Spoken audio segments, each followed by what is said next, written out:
To all who come to this happy place, welcome. We are proud to unveil Universal Studios' Islands of Adventure. We'll resort to the magic of Disney and hope that in the end, makes the dream come true. In the early 80s, video game arcades were in their heyday, raking in tons of profits from consumers coming in to play the latest pinball machines and arcade games. But in December of 1980, one game would change everything: Pac-Man. Developed by Namco and published by Namco in Japan and by Midway in the US, Pac-Man was a rather simple game consisting of a yellow pie-shaped character who you controlled running through a maze, collecting dots and fruits, while you attempted to evade the evil ghost, who wished to stop Pac-Man in his tracks. But the simplicity of it is what worked. While the previous years had seen classic games like Asteroids and Galaxian, neither of them took off the way that Pac-Man did. Within 1 year of the game's release, more than 100,000 units had been sold, with many arcades purchasing entire rows of the cabinet.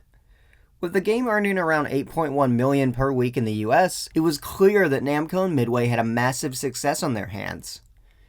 And before too long, Pac-Man was everywhere. Lunchboxes, board games, Saturday morning cartoons, even a sequel arcade cabinet developed by a different company but also published by Midway, Ms. Pac-Man. If you could slap a Pac-Man sticker on it, it existed. While Namco allowed Midway to publish its games in the US, Midway's parent company, Bally Manufacturing, also had the rights to license out the Pac-Man brand to various products. Enter Six Flags theme parks. Six Flags originally started in 1957 with the founding of the Great Southwest Corporation by a variety of investors, including Angus G. Wynn. In 1960, construction started on the company's first theme park, Six Flags Over Texas. The park then opened in 1961 for a short 45-day season. In 1966, Six Flags Over Texas would be sold to a subsidiary of the Pennsylvania Railroad, which at the time was pursuing non-railroad related ventures to broaden their portfolio and increase their revenue sources. Just 2 years later, in 1968, the Pennsylvania Railroad merged with the New York Central Railroad to form Penn Central Corporation before being absorbed into Conrail in 1976. The new owners of the park were very keen on expansion and would do so almost immediately, with Six Flags Over Georgia opening in 1967 and Six Flags Over Mid-America following soon after in 1971. These would be the last two original parks the company would construct and open. This would then lead into a streak of Six Flags acquiring independently owned theme parks. They would purchase Astroworld in Houston, Texas in 1975, followed by Great Adventure in Jackson, New Jersey in 1977, and Magic Mountain in Valencia, California in 1979. In January of 1982, Bally Manufacturing acquired Six Flags theme parks from Penn Central Corporation for an estimated $147.4 million, beating out film studio Columbia Pictures in the process. Just a year later, in 1983, thanks to being able to slap the license on just about anything, Bally Manufacturing brought Pac-Man to Six Flags Over Texas, Six Flags Over Georgia, and Six Flags Over Mid-America in St. Louis. All three parks featured a themed Pac-Man children's area known as the Pac-Man Playport. You've never seen a Six Flags like this before. You never had a faster fall than this before. You never had a place to play like this before. The Playport's every kid's dream. You never had a way to ride than this before. The wettest Thunder River's ever been. You've never seen a Six Flags like the one we've dreamed of now. Brave the 10-story free falls. Play in the new Pac-Man Playport. There's a wetter Thunder River, new shows, and more. So come on out to Six Flags. Come and see what we dreamed of now. The areas were designed by revered playground genius Jack Pentis. Jack was very big on soft play, a term he coined to describe an, at the time, new type of play area for kids. Soft play was a way to combat playground injuries and the safety hazards of common outdoor playground equipment. Because, let's face it, how many of us fell off the swing set as a kid and bruised our knees? Got a concussion from the jungle gym? Or how about got super dizzy and threw up on the merry-go-round? Soft play was a way to encapsulate kids in one self-contained area so they couldn't hurt themselves. Soft play was mainly suited for indoor environments. These play places could have multiple levels with tons of things for kids to do.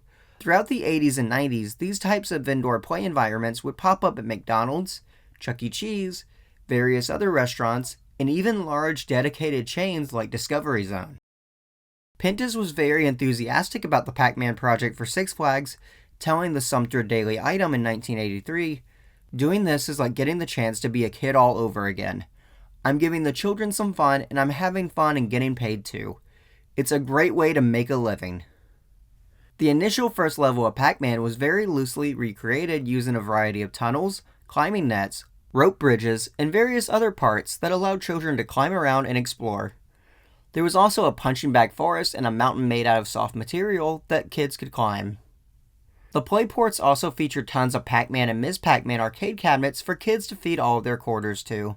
The areas also had regular magic shows, which featured a magician interacting with a Pac-Man puppet. And to top everything off, costume mascots of Pac-Man and Ms. Pac-Man could be found wandering the area. These costumes were very large and very imposing looking for any kids who might have seen them. With beady eyes and giant opening mouths, they just looked creepy. But I have to give Six Flags credit for attempting to recreate these designs in real life. Each playport reportedly cost Six Flags $500,000, which would be $1,548,278.11 today.